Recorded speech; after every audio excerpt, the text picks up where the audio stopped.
Evening, everybody. This is DrHack, and we're going to continue on with our Sicilian Defense today.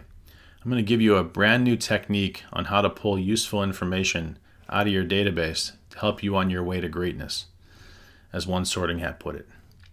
Now, we are going to recap a bit here because we need to remember that we decided to play the knight to c3 version of the Sicilian, an anti-Sicilian.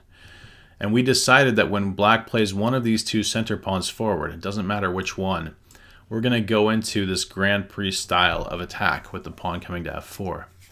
And the reason we did that was because we wanted to make sure if black sets up a blockade across the fifth row with his pawns, that we're in good position later to break that blockade open by pushing one of these two pawns forward. Okay, that's a very important thing to remember. And when black doesn't do that, when they play straight to their normal counterplay move at d5, we'd like to study this a lot further because we see the stats are a little bit alarming in the master's level.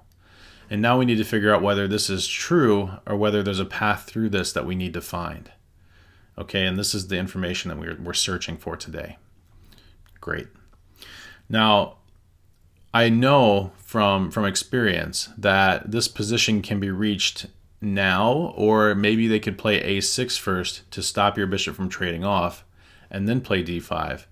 And that means that this bishop is going to have multiple roles in this game. It might be able to trade off as it can right now and take whatever piece he puts in the way, or it might get stuck back here behind the pawn chain.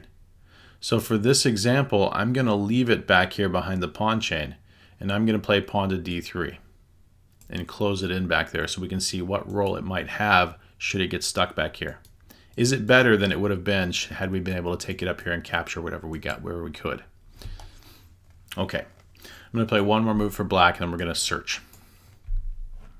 Take a look over here.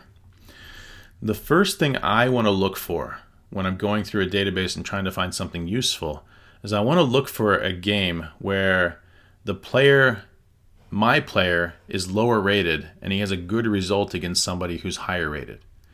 In this particular database, the person on the bottom is always the player playing black, and the person on the top is always the player playing white. Okay, so we're looking at this guy and hoping that the lower rating is on top. And so when we look at a game like this one where we had a good result, that's fine, but it was a higher rated player beating a lower rated player. That's not that interesting to us, because in the Sicilian, we would expect that to happen. Okay, the higher rated player should win. And that's also why we see so many wins at the top of the rating list, I think, as opposed to when we go lower, we'll see a lot of black wins. Okay, let's keep going down the list. Here's one where there's a lower rated player playing white, but he lost the game, so that's not that interesting to us. Here's a good one. Here's one where a lower rated player had a draw. So that if we didn't find anything else below here, we would come back to this and we would say, yeah, that's probably one we want to look at.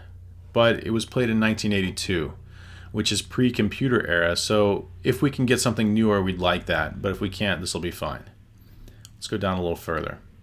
Anything else? Here's one. 2014. The computers, really took off in the early 2000s, late 90s, early 2000s, but people really didn't integrate it fully until maybe 05. Okay, so we're looking for games post 2005-ish to make sure that we've got the full effect of computers getting stronger. This one is a lower rated player beating or drawing a higher rated player. We'll look at this one if there's nothing better. We'll come back to it. Okay, and then we go down a little more. We go down a little more. Here's one. This is a lower rated player beating a higher rated player, 100 points different, and he won the game, and it's 2022. That's even newer. This is perfect. We'll take this one, right? We found our thing. So I'm going to put the moves in here, and I'm going to make this into the main line. Okay. And now we're just going to scan through the game and try to find stuff. Great. Here's what I want you to focus on. I want you to focus specifically on this bishop because we want to know what his path is in this game. Where does he go? What does he do? Okay, we want to keep tabs on him. If we were super spies, we'd be hiding out at the corner, like peeking around, trying to see what he's up to. Kind of creeping, but you got to do what you got to do to learn. So the second thing I want to look at is I want to look at these two pawns. And I want to know whether the idea that's going to be played in this game is consistent with what we know. right? We know that if the pawn goes to e5, we're probably removing a defender of the king side, which would be a knight sitting here. And that's going to make an attack possible at h7. That's going to open the diagonal to there. It's going to allow the queen and things to go over and try to attack that square. If we were to play the move pawn to f5, we would expect that that is either opening up the f-file, or perhaps what it's doing is attacking the center of the board here by trying to remove one of those defenders. Okay, so we would see if our idea that f5 is consistent with attacking the center of the board is correct.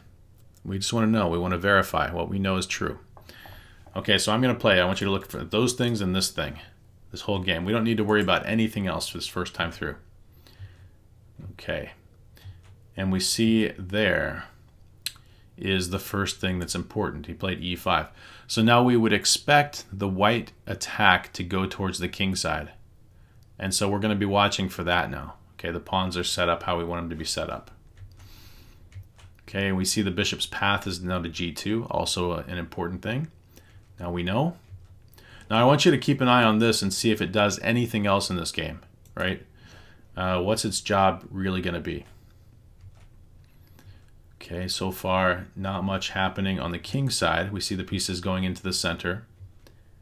Okay. And I noticed that white's pieces are setting up for that that's kind of king-sidey type attack. The pieces definitely aren't going that way, right? They're definitely coming this way. And so I think white is, in fact, setting up for a king-side attack. We'll get a few more moves in, and we'll see if that's actually true. Okay.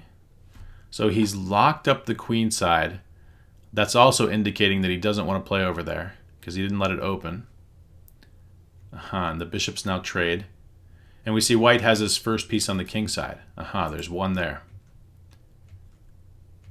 Let's see if he can get any more over there.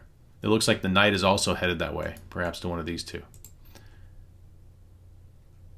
Okay, he's defending his stuff quite well. And now it looks like the rook might even be headed over. It seems like we're right on with our ideas. The kingside attack is the strongest attack when you play e5, and it's helping a lower rated opponent beat a higher rated opponent. This is huge, guys. It means we're on the right track. Okay. Now he's maneuvering around. This is what makes chess masters, right? He's not making any tactical mistakes while he's doing this stuff. As amateurs, we tend to make a lot of mistakes and lose games on accident. Oops. Like, for example, if he had just played this move, his queen would have gotten trapped, and he would have lost the queen. So he's going to move his queen out of the way before he does that. I'm sure he's thinking h-pawn. That's why his rook's there. And here it comes. Okay, now he's opening the h-file. The black king is running for his life. And here we go. How do we get the last of our pieces over there?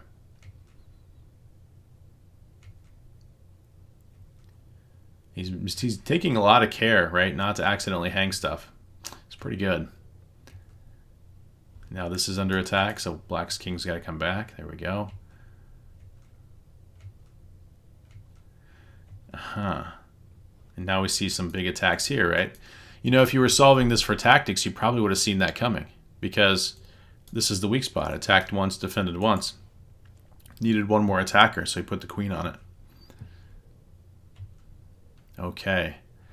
And now he's deciding that, oh, he resigned here. Okay. If, you know, when you come to the end of the game and they resign and you're not sure what's going on, look at it first with your eyes before you turn the computer on. It'll help you quite a lot. And the way that I do that is I say, hey, if it's white's turn to move again, I see that he just did this.